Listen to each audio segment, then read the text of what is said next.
Hi, welcome to the Inside Strategic Coach podcast. I'm Shannon Waller with Dan Sullivan. Dan, you said something in a workshop the other day that struck me, and I wrote it down that I wanted to talk to you about it in our Inside Strategic Coach podcast. And that is that you said, I have an associative brain, not a linear brain. Mm-hmm. And I was like, aha, I'm always looking for the secret sauce and how you do what you do.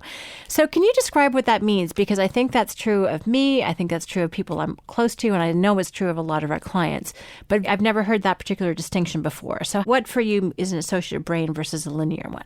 Well, what I mean by that is, and I'll give you an example, and that is that I'll come up with models that are from a completely different area that explains a concept. And one of the ones that, if you've been with me for 29 years, because that's when we started the workshop program, when it comes to freedom, I always say, well, there's two types of freedom. There's freedom from, and there's freedom to. And I said, how many of you are familiar with the book of Exodus out of the Bible?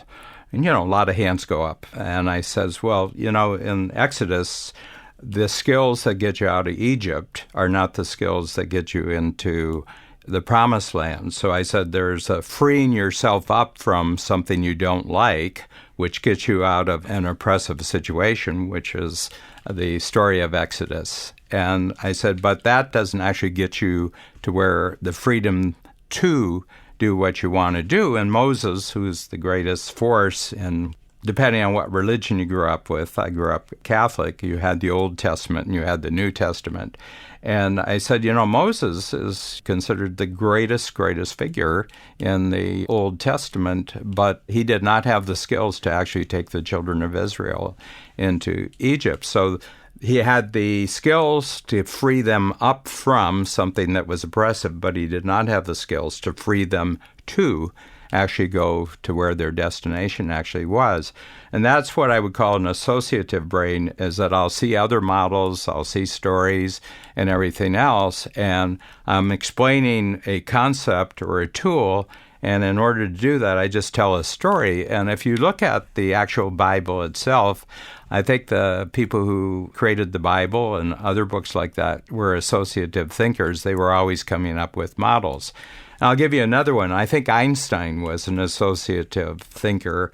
So relativity means that time can slow up or time can speed up, So somebody said, well, how do you explain differences in time? It seems to me that a minute's a minute, an hour's an hour. He said, well, I'll give you two examples. He said, you have 10 minutes, and it's the last 10 minutes for 2 years that you're going to be with the person that you love the most.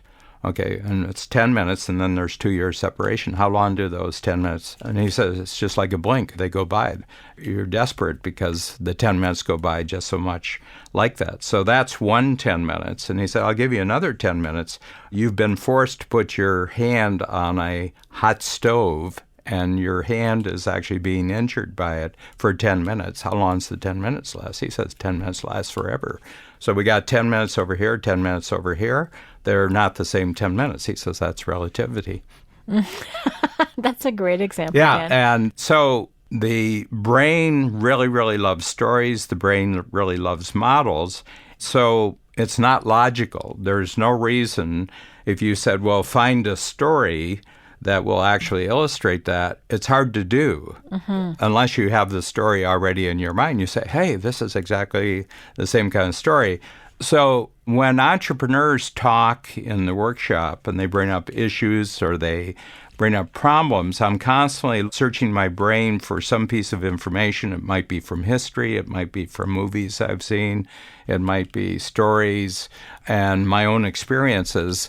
And I'll associate the issue that they're bringing up with an experience I had, okay? And all of a sudden they say, oh, yeah, but that gives me a whole different way of thinking of it. Now, I don't do that just to communicate. I do that to think. Mm-hmm. So the difference is I don't think in a linear fashion at all. I just pop from one thing to another. And I want to say this because I was born for the internet.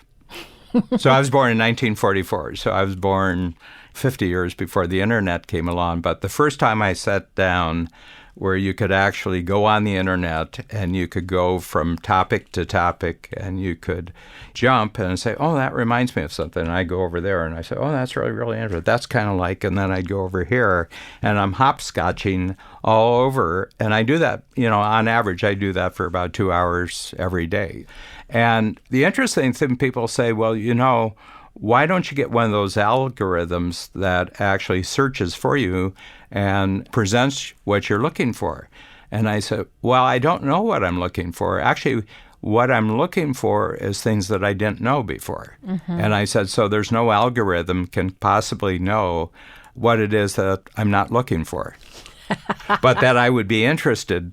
But I had an early training for this, and what it was, I created my own school when I was 10 years old, because the school that I went to, which was not any different from anybody else's school, was very linear. First you learn this, then you learn this, then you learn this, and then, and every topic, you had 5, 6 topics. You had history, you had geography, you had English, you had math, and everything like that. But it was all done in a linear fashion. First you learn this, and once you learn that, then you go on to, but that's not the way I learn. I found it really oppressive, and it wasn't that I got bad grades. I got good enough grades because I have good memory, and I read. I'm a voracious reader. But what I decided was, instead of complaining about school, I was going to create my own school.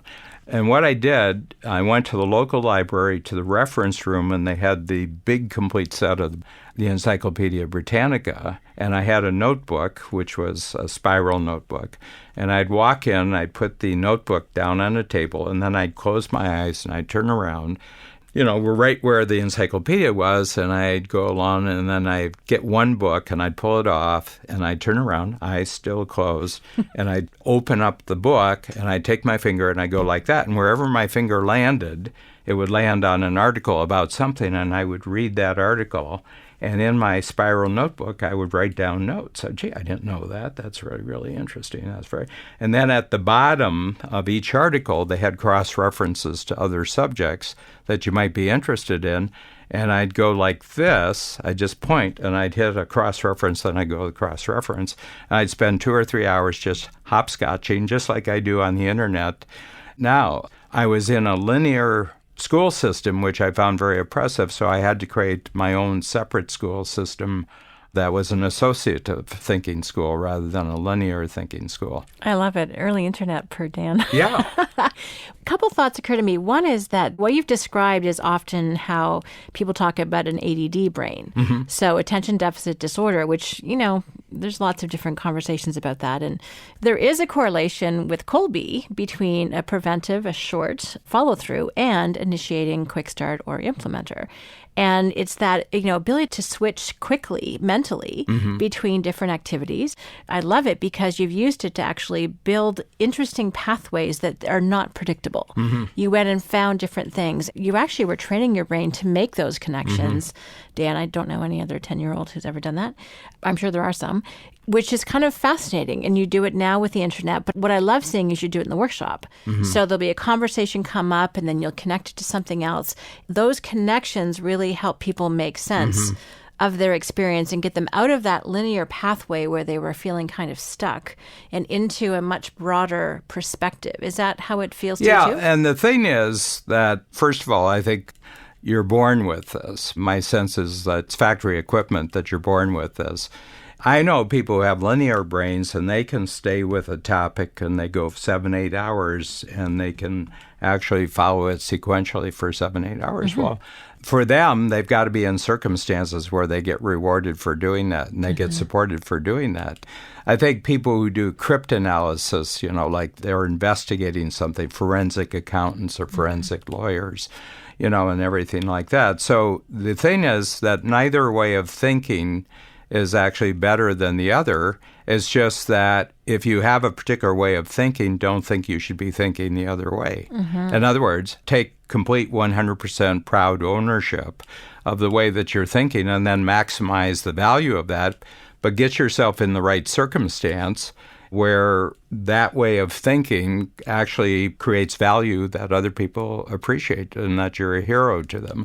And I think this is the big thing, is just not to be ashamed or embarrassed about the way you think and think that you're deficient because you think. Just fully grasp how your brain actually operates and then set up the circumstances where that just makes you increasingly successful, but more importantly than that is increasingly valuable to other people.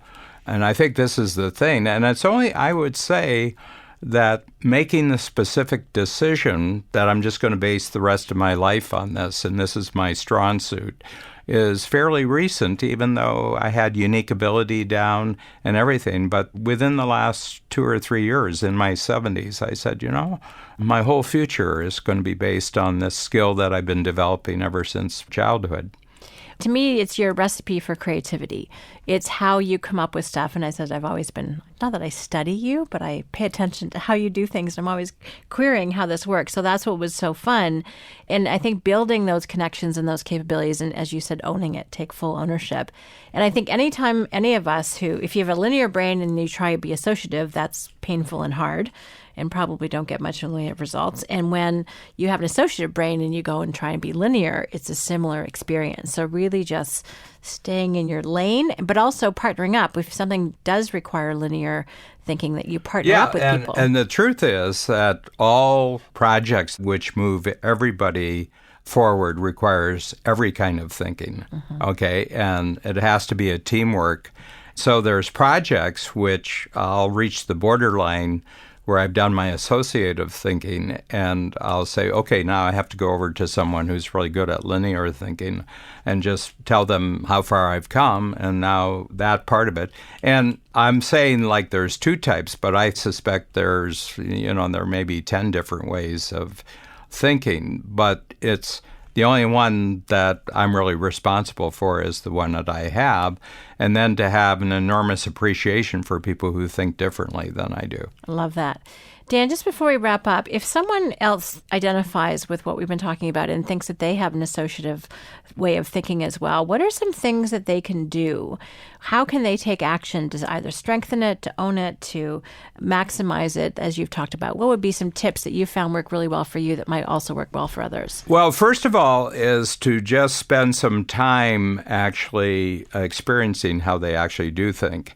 I think the internet is really good because, for example, one of the things they've found is that usually when they talk about technology and they talk about the internet in particular, that young people are better at using the internet than older people. But they've actually done tests where they were asked to find out some information. And they found that generally people over 40 or 50 years old, if given 10 pieces of information they have to look up, are infinitely better at doing that without getting distracted than younger people are. Younger people are much more distractible. And my sense is that the older people, they may have been highly distracted, but they've learned how to be task-oriented, and they've trained their brains in certain situations. You're just going to have to switch over. You probably can't do this for a whole day, but for the next hour, you can probably find out 10 things. So my sense is the internet's a great way to actually test what kind of thinker you are. So if you go on the internet and you see something you're interested in, and you click on that and you go into it, if 15 minutes later you're still on that topic and you're going deep on it, you're not an associative thinker. You're a deep dive thinker. Okay, and I have to tell you, we need deep dive thinkers. We could give names to all these, and maybe, I'll give some more thought to it, and we can actually create categories of different kind of thinking. But, I've got this saying, play to win with the cards you have, not the cards you wish you had, which is an associative thinking thing. I'm relating, that the best card players in any casino are not the ones who get the best hand. They're the ones who, whatever hand they get, they create an immediate strategy. Look, do I go for it with this hand, or do I fold, and everything like that?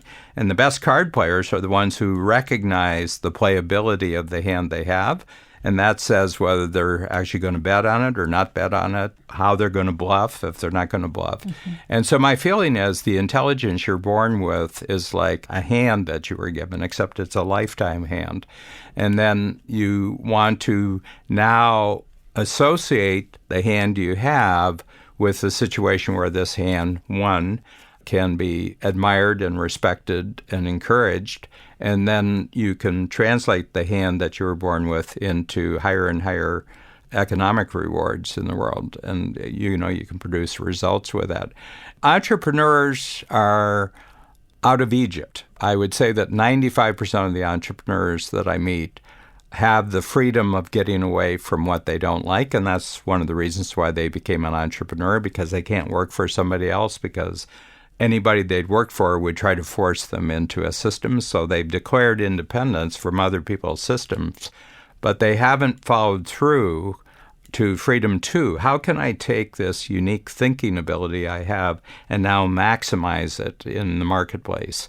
How can I maximize it as my role in much bigger teamwork, collaboration with people who have different thinking abilities? And I think this is why the entrepreneurial world is so fascinating to me, because it seems to be limitless in terms of what you can find out about yourself and what you can find about how you can match up the uniqueness of what you do with the uniqueness of other people. And it just gets constantly rewarded. The more combining you do between your uniqueness and other people's uniqueness, the bigger the rewards. And you never run out of motivation and stimulation. So other people have to retire. There's a lot of mandatory retirement in the employment world. But entrepreneurs don't have to retire until nature retires them. So my sense is the only reason why you would continue working in your 70s, 80s, and 90s is because you have realized the second half of freedom. And you have to be free from other people's restrictions, but the second half of it, and I think only about 5% of entrepreneurs ever get into the freedom two role, but they have captured the uniqueness of how they think about things, and that just keeps getting better as they get older. Thank you, Dan. To my mind, this is a very interesting distinction that helps facilitate that freedom too. Again, by owning it themselves and then looking at how it can maximize impact and value. So I appreciate thinking this way about our thinking, as always. Thank you. Thank you, Shannon.